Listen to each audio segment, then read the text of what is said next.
Malacanang, tinutulan ang petisyon sa Supreme Court na utusan si Marcos Jr. na sumailalim sa drug test at maglabas ng medical bulletin. Mariing tinutulan ng Malacanang ang petisyong inihain sa Supreme Court of the Philippines na humihiling na utusan si Pangulong Marcos Jr. na sumailalim sa hair follicle drug test at ilabas ang kanyang medical bulletin.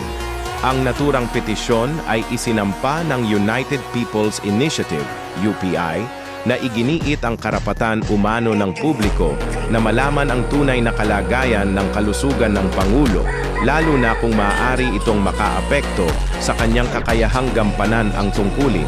Palasyo, walang sapat na basehan. Ayon kay Claire Castro, walang malinaw na batayan ang naturang petisyon at tila nakabatay lamang sa aniyay haka-haka. Sila ang gumagawa ng isyu ng walang basehan.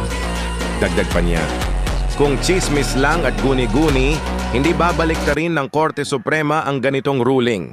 Binigyang diin ng Malacanang na may umiiral na jurisprudence na nagpoprotekta sa Pangulo laban sa sapilitang paglalabas ng medical records, maliban kung may malinaw at matibay na ebidensya ng seryosong karamdaman.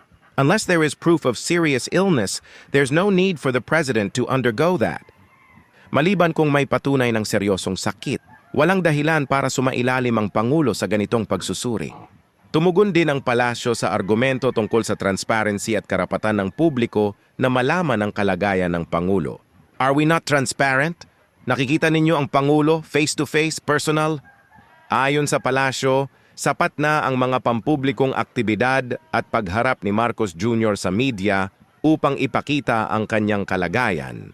Sumiklab ang petisyon kasunod ng pagkalat ng iba't ibang alegasyon online tungkol sa kalusugan ng Pangulo, mga pahayag na paulit-ulit namang itinanggi ng Malacanang at tinatawag na fake news.